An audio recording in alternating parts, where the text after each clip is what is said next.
السلام علیکم پیارے ویورز، کیسے ہیں آپ سب؟ امید کرتی ہوں سب خیریت سے ہوں گے۔ فلیٹ نمبر 103 بہت ہی خوفناک دل دہلا دینے والی اسٹوری، اس کا بقیہ حصہ سٹارٹ کرنے جا رہی ہوں۔ لیکن اس سے پہلے اگر آپ نے میرے چینل کو سبسکرائب نہیں کیا تو پلیز سبسکرائب کر دیا کریں اور لائک کمنٹ بھی کر دیا کریں، اس سے ہماری حوصلہ افزائی ہوتی ہے۔ تو چلیں شروع کرتی ہوں فلیٹ نمبر 103 کا اگلا حصہ۔ رمیسا نے پیچھے جا کر اسے روکنے کی کوشش کی، مگر وہ سیڑھیاں اترتے ہی ایسے غائب ہوئی کہ رمیسا کو اندھیرے میں نظر ہی نہ آئی۔ خیر مالا اگلے دن جب اوپر آئی تو رمیسا نے ٹھان لیا تھا کہ آج تو اس کے بارے میں معلوم ہی کرنا ہے کہ اس کا مذہب کیا ہے، مسلم ہے یا ہندو ہے، شادی شدہ ہے یا غیر شادی شدہ ہے، اور اس کا فلیٹ نمبر کون سا ہے اور کون سے فلور پر رہتی ہے۔ یہ ساری باتیں سوچ کر رمیسا نے سب سے پہلا سوال مالا سے اس کی ذاتی زندگی کے بارے میں کیا۔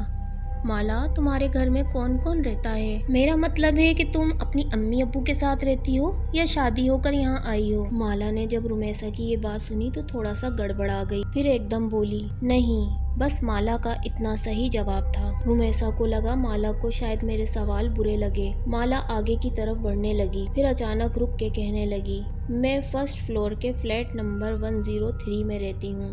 رمیسا کے خاموش ہوتے ہی مالا نے اس کو جواب دیا۔ شاید مالا کو اپنی غلطی کا احساس ہو گیا تھا، اس لیے وہ پلٹ کر اس کی جانب آتے ہوئے آہستہ سے بولی۔ اسی ٹائم آسمان پر زور سے بجلی چمکی، ساتھ ہی بادل کے گڑگڑانے کی آواز۔ جیسے ہی مالا نے سنی وہ بچوں کی طرح گھبرا گئی۔ رمیسا نے دیکھا خوف سے اس کی رنگت زرد پڑ گئی تھی۔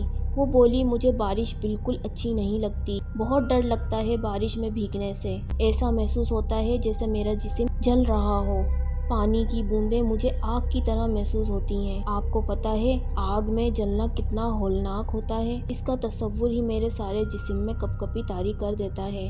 آج پہلی بار رمیسا نے اس کو اتنا بولتے سنا تھا، مگر وہ کیا کہہ رہی تھی رمیسا بالکل سمجھ نہ پائی۔ مالا جو بھی باتیں کر رہی تھی رمیسا کو ایسا لگ رہا تھا کہ وہ پاگل ہے۔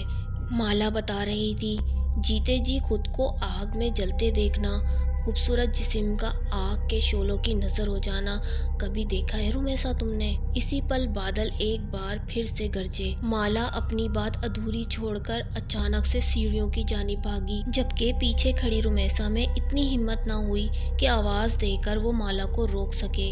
ایک ہفتے سے زیادہ ہو گیا تھا مالا چھت پر نہیں آئی تھی، اور وہ بہت ساری چیزوں کی طرح بارش سے بھی ڈرتی تھی۔ شاید اسی وجہ سے مالا اوپر نہیں آئی تھی، مگر اب تو 2 دن سے زیادہ ہو گئے تھے، بارش بالکل ختم ہو گئی تھی، پھر بھی وہ اوپر نہیں آئی۔ پھر ایک شام جب میں نوید کے ساتھ باہر جا رہی تھی، اچانک سے میری نظر فرسٹ فلور کے فلیٹ نمبر 103 پر پڑی، جہاں بڑا سا تالا اندھیرے میں بھی نظر آ رہا تھا۔ اس کا مطلب یہ تھا کہ مالا کہیں گئی ہوئی تھی، اور پھر میں آگے بڑھ گئی اور گاڑی میں بیٹھتے ہوئے پہلی بار میں نے نوید سے مالا کا ذکر کیا۔ نوید نے کہا، کیا وہ لڑکی ہندو ہے؟ کیونکہ نام سے تو ایسا ہی لگ رہا ہے۔ پتہ نہیں، میں نے کبھی پوچھا نہیں۔ ایک بار پوچھا تھا میں نے، جس پر صرف اس نے یہ بتایا کہ میں فلیٹ نمبر 103 میں رہتی ہوں۔ وہ کافی دنوں سے اوپر نہیں آئی۔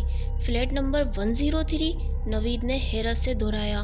تمہیں شاید غلط فہمی ہوئی ہے، کیونکہ وہاں کوئی بھی نہیں رہتا، وہ فلیٹ ایک لمبے عرصے سے خالی ہے۔ اچھا، پھر ہو سکتا ہے کہ مجھے سننے میں غلطی ہوئی ہو۔ نوید وہاں پچھلے 1 سال سے رہ رہا تھا۔ خیر رمیسا گھر واپس آنے کے بعد اس نے اماں ہاجرہ سے مالا کے مطابق پوچھا۔ پتہ نہیں بیٹا، میں تو گھر سے صرف سودا لینے کے لیے باہر جاتی ہوں، اور آس پڑوس میں میری کسی سے ایسی دوستی کہاں جو میں کسی کے بارے میں کچھ جان سکوں۔ ان کا جواب بالکل درست تھا، وہ تو سارا دن گھر میں ہی رہتی تھیں۔ رمیسا کی سمجھ میں نہیں آ رہا تھا کہ وہ مالا کے متعلق کس سے پوچھے۔ پھر اس نے سوچا ہو سکتا ہے 1-2 دن کے بعد وہ خود ہی اوپر آ جائے، مگر ایسا بھی نہ ہوا۔ یہ سوچ کر وہ ایک دن اماں ہاجرہ کو لے کر نیچے فرسٹ فلور پر آ گئی، جہاں آمنے سامنے کئی فلیٹ بنے ہوئے تھے۔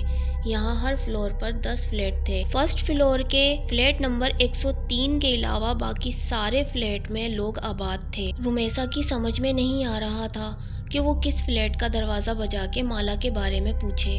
کچھ دیر وہ کھڑی سوچتی رہی، پھر نیچے اتر کر مین گیٹ کی جانب آ گئی۔ جہاں موجود سیکیورٹی گارڈ اسے اچھی طرح پہچانتا تھا۔